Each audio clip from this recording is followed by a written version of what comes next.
everyone, and welcome back to Sugarpienellie. So tonight's supper is red hot fried chicken.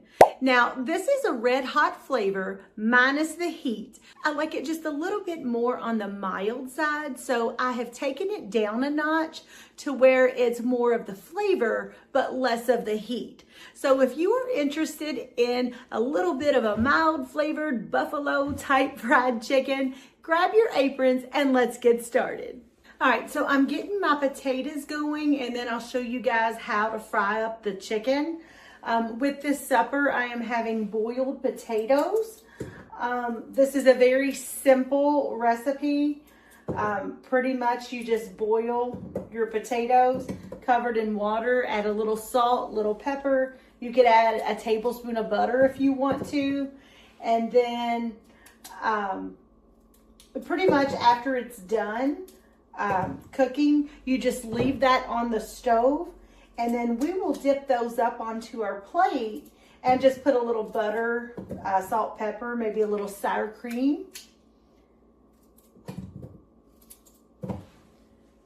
So that's how we'll serve these. It's very simple, but it's so good to have as a side.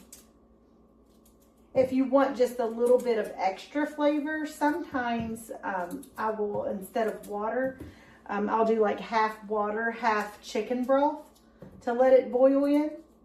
But plain water is fine too, with a little salt and pepper. To be honest, I can't really tell a difference. They always say you can do that in chicken broth, and I've done it and do sometimes. But to be honest, I don't really tell a difference. So plain water is fine too.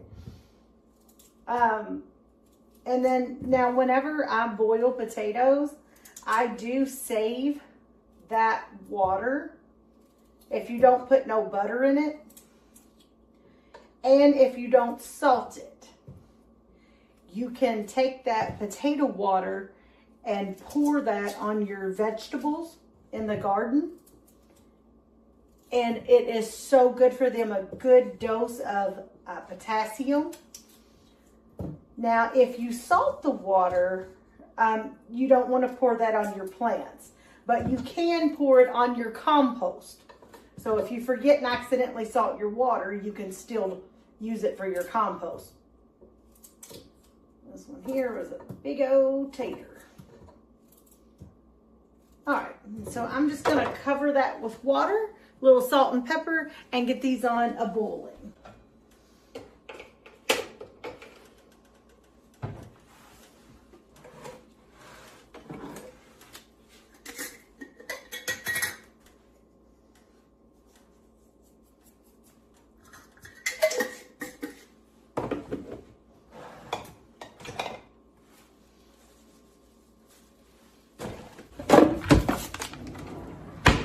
Okay, so the first thing that we're going to do is be getting some oil heating in our skillet.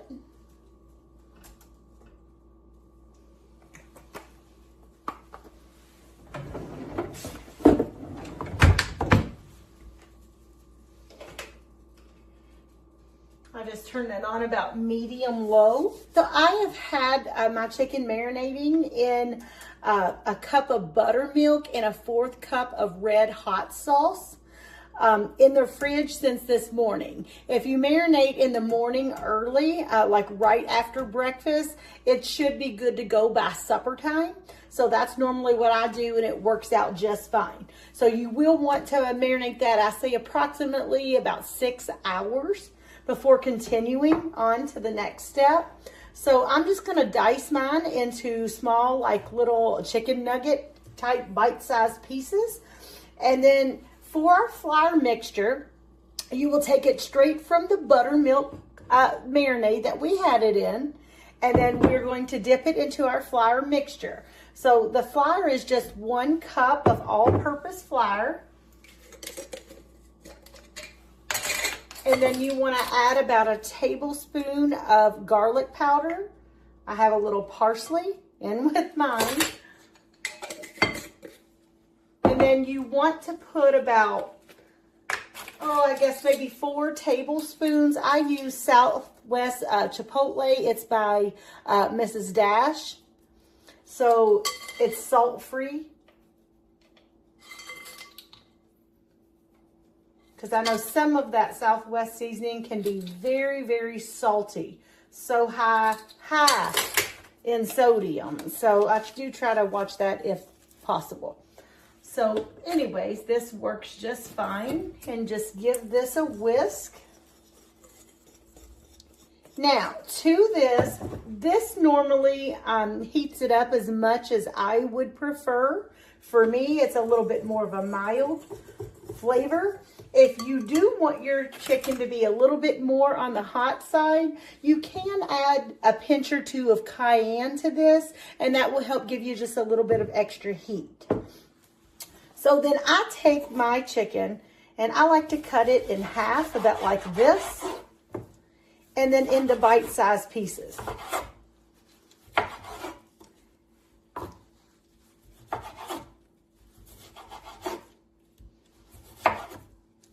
And just like this. So I'm just showing you kind of with this piece on what to do.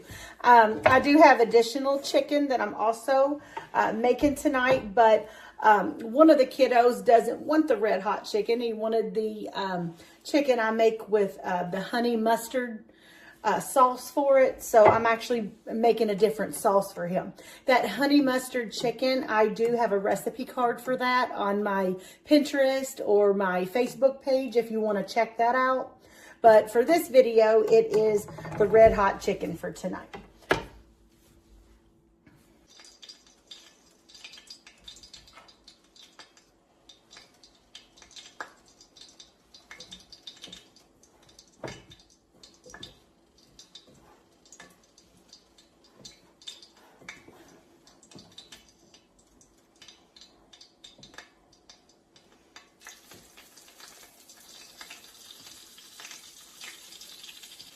And then for the other chicken, for the kiddo that wants the honey mustard one, I will go ahead and like cut those up in the same kind of bite-sized pieces. We love it like that. It's so nice because if there's any leftovers or anything, you can throw that on, say like a sub bun tomorrow, throw it on a salad. Anything like that. And sometimes I even dice them up of a morning and put them in like an egg scramble with a little potatoes O'Brien, little scrambled eggs, and some diced up chicken in there. Oh yeah, it's good. There's so much stuff you can do with that. So that's why I like those small pieces like that. All right, once that starts to get to going good, I'll just go ahead and turn the heat down to just right around low. Just starting to get into medium, like a little low medium.